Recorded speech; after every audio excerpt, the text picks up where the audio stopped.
नमस्कार माऊली हो. आपली संस्कृती या आपल्या आध्यात्मिक सिरीजमधील 11व्या भागामध्ये तुमचं मनापासून स्वागत आहे. माऊली हो, अधिक मास म्हणजेच पुरुषोत्तम मास हा महिना जितका पवित्र मानला जातो तितकाच तो संवेदनशीलही मानला जातो. या महिन्यात अनेक लोक पूजा करतात, व्रत करतात, दान करतात, पण आपल्या धर्मग्रंथांमध्ये एक गोष्ट वारंवार सांगितली गेली आहे. या महिन्यात घरात भांडणं टाळा. पण का? भांडणं केल्याने इतकं काय वाईट होतं? राग, कटू शब्द आणि कलह याचा देवाशी काय संबंध?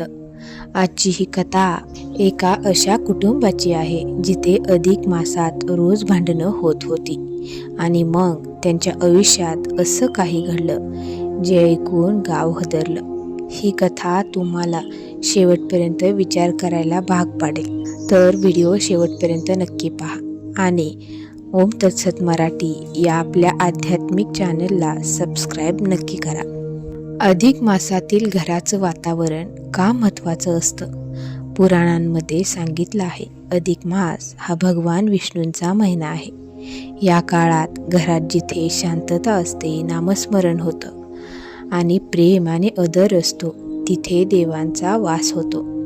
पण ज्या घरात सतत राग, अपशब्द, वादविवाद, अपमान हे असतं तिथे नकारात्मक ऊर्जा वाढते. माऊली हो, भांडण फक्त शब्दाचं नसतं, ते घराची शांती खाऊन टाकतं. एका कुटुंबाची सत्यकथा पाहूयात आपण. खूप वर्षांपूर्वी एका गावात गणेशराव नावाचा माणूस राहत होता.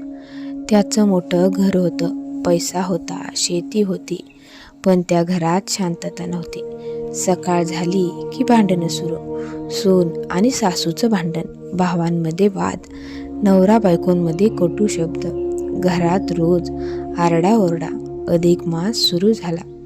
गावातले लोक मंदिरात जाऊ लागले, दान करू लागले, पण गणेशरावाचं घर मात्र कलहाने भरलेलं होतं. अधिक मासाच्या पहिल्याच आठवड्यात घरात अचानक अडचणी सुरू झाल्या. एका दिवशी गायी आजारी पडल्या, दुसऱ्या दिवशी शेतीचं नुकसान झालं. घरातल्या लोकांची तब्येत बिघडू लागली. रात्री झोप लागत नव्हती, सतत भीती वाटत होती. पण तरीही घरातले लोक घाबरायला तयार नव्हते. उलट ते एकमेकांनाच दोष देत होते. एक दिवस गावात एक वृद्ध संत आले. गावकरी त्यांच्या दर्शनासाठी गेले. गणेशरावांची पत्नीही गेली. तिने रडत रडत विचारलं, महाराज, आमच्या घरात सतत संकट का येत आहेत? संत काही क्षण शांत राहिले आणि म्हणाले, तुमच्या घरात देवापेक्षा राग जास्त आहे. अधिक मासात ज्या घरात भांडणं होतात तिथे लक्ष्मी आणि शांती दोन्ही निघून जातात.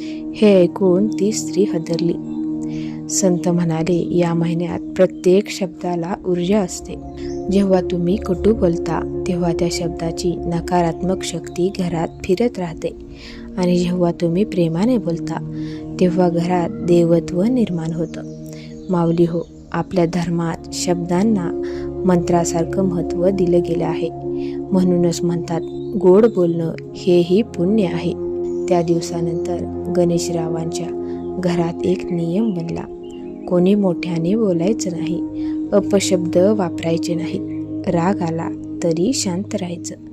सकाळी सर्वजण मिळून विष्णू नाम घेत होते. संध्याकाळी दिवा लावून आरती करत होते. हळूहळू घरातलं वातावरण बदलू लागलं.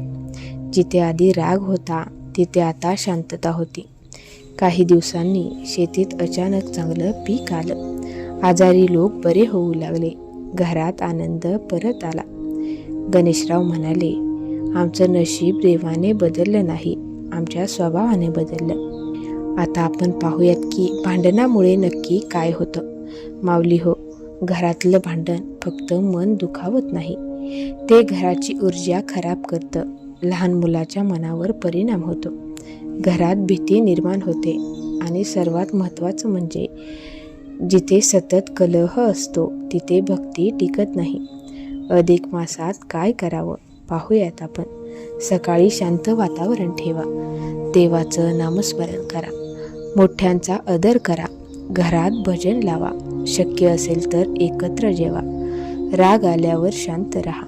आता आपण एका आईची कथा पाहूया. एका घरात 2 भाऊ सतत भांडायचे. त्यांची आई रोज देवासमोर रडत बसायची. ती म्हणायची, देवा माझं घर वाचव. एक दिवस अधिक मासात तिने सर्वांना बसवलं आणि शांतपणे म्हणाली, तुम्ही देवाला फुलं अर्पण करता पण एकमेकांना काटे देता. हे ऐकून दोन्ही भावांच्या डोळ्यात पाणी आलं. त्या दिवसापासून त्यांनी भांडणं सोडलं.